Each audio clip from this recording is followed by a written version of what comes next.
गाजियाबाद के शालीमार गार्डन इलाके में इस हफ्ते की शुरुआत में सामने आई वह दर्दनाक घटना, जिसमें एक सोसाइटी की 9वीं मंजिल से गिरकर 3 नाबालिग बहनों की मौत हो गई। अब सिर्फ कथित टास्क बेस्ड कोरियन गेम तक सीमित नहीं रह गई है। जैसे जैसे पुलिस जांच आगे बढ़ रही है, वैसे वैसे इस मामले के भीतर छिपी परतें खुलती जा रही हैं। परिवार का उलझा हुआ इतिहास, आर्थिक तंगी, 3 शादियां, विरोधाभासी बयान और अतीत की एक रहस्यमय मौत। शुरुआत में मामला आत्महत्या और ऑनलाइन गेम की लत से जोड़कर देखा गया। शोक में डूबे पिता चेतन कुमार ने सरकार से ऐसे गेम्स पर प्रतिबंध लगाने की मांग तक कर दी थी, लेकिन अब जांच की दिशा बदल चुकी है। पुलिस इस निष्कर्ष पर पहुंच रही है कि मामला बेहद जटिल है और इसके तार सिर्फ एक कारण से नहीं जुड़े हुए हैं। तीनों मृतक बच्चियों के पिता चेतन कुमार गाजियाबाद की भारत सिटी सोसाइटी में अपनी 3 पत्नियों सुजाता, हीना और टीना के साथ रहते थे। पुलिस के अनुसार सुजाता से चेतन को एक बेटी और एक मानसिक रूप से दिव्यांग बेटा है। हीना से उनकी 2 बेटियां हैं, जबकि तीसरी पत्नी टीना से चेतन की 3 साल की बेटी है। 9वीं मंजिल से गिरने वाली तीनों बच्चियां सुजाता और हीना की बेटियां थीं। शालीमार गार्डन के एसपी अतुल कुमार सिंह के मुताबिक तीसरी पत्नी टीना मूल रूप से मुस्लिम थी, जिन्होंने शादी के लिए हिंदू धर्म स्वीकार किया। अन्य दोनों पत्नियों का दावा है कि उन्होंने इस तीसरी शादी के लिए सहमति दी थी, जो साल 2023 में हुई थी। हालांकि चेतन कुमार ने पुलिस को अपनी शादियों को लेकर जो जानकारी दी, उसमें कई गंभीर खामियां सामने आई हैं। उसने पहले बताया कि सुजाता से 2010 और हीना से 2013 में शादी की थी। उसने ये भी कहा कि दूसरी शादी उन्होंने इसलिए की क्योंकि सुजाता गर्भधारण करने में सक्षम ही नहीं थी।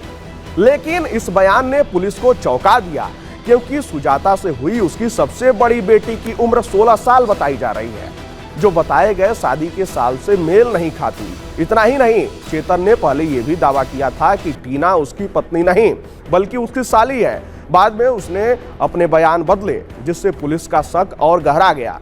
पुलिस अब चेतन की शादियों और पारिवारिक रिकॉर्ड से जुड़े दस्तावेज जुटाने में लगी हुई है, लेकिन यह काम आसान नहीं है। एसपी अतुल कुमार सिंह के अनुसार सुजाता और हीना दोनों अशिक्षित हैं। उन्हें अपनी शादी की तारीखें तक ठीक से याद नहीं है और वे यह भी नहीं जानती कि उनके पास कोई आधिकारिक मैरिज सर्टिफिकेट है या नहीं।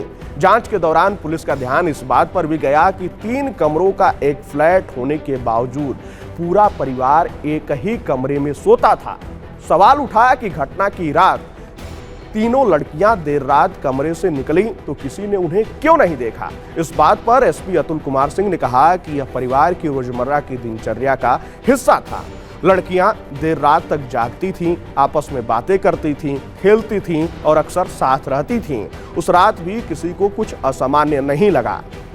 आर्थिक तंगी के कारण लड़कियों ने कई साल पहले ही स्कूल जाना छोड़ दिया था, जिससे उनकी बाहरी दुनिया से संपर्क और भी सीमित हो गया था। पुलिस के लिए एक अहम कड़ी लड़कियों के मोबाइल फोन भी हैं, लेकिन वे फिलहाल गायब हैं। जांच में सामने आया कि परिवार के पास पहले 2 मोबाइल फोन थे। कर्ज में डूबे चेतन ने एक फोन करीब 6 महीने पहले बेच दिया था और दूसरा फोन घटना से ठीक 15 दिन पहले। पुलिस अब दोनों फोनों के IMEI नंबर ट्रेस करने की कोशिश कर रही है। हालांकि फोन बेचे जाने के बाद आमतौर पर उन्हें फॉर्मेट कर दिया जाता है, जिससे डेटा रिकवर होने की संभावना बेहद कम हो जाती है। जांच के दौरान पुलिस को चेतन के पारिवारिक इतिहास में एक और मौत का मामला मिला, जिसे उस वक्त एक दुर्घटना मानकर खारिज कर दिया गया था। सुजाता और हीना के पिता विनोद कुमार ने मीडिया को बताया कि उनकी करीब 6 साल पहले चेतन की सबसे बड़ी बेटी के जन्मदिन पर उनकी एक बेटी चेतन के घर गई थी। आरोप है कि कपड़े उतारते समय बालकनी में उसका पैर फिसल गया और वह तीसरी मंजिल से गिरकर मर गई। उस समय मृतका की उम्र करीब 16 साल थी। परिवार ने इस घटना की कोई पुलिस शिकायत नहीं की थी। इस पूरे मामले में चेतन कुमार के बयान भी सवालों के घेरे में हैं। कभी वो कहते हैं कि उन्हें घटना की जानकारी तब हुई जब पत्नी ने देखा कि कमरे का दरवाजा अंदर से बंद है। कभी वो दावा करते हैं कि उन्हें बच्चों से बेहद प्यार था और उन्होंने ऐसा कदम क्यों उठाया, इसका कोई अंदाजा नहीं। फिलहाल पुलिस इसे आत्महत्या, पारिवारिक दबाव, आर्थिक संकट, मानसिक तनाव और संभावित साजिश हर एंगल से जांच कर रही है। यह मामला अब सिर्फ 3 मासूम बच्चियों की मौत का नहीं, बल्कि एक ऐसे परिवार की कहानी बन गया है जो विरोधाभासों, रहस्यों और त्रासदियों से घिरा हुआ है।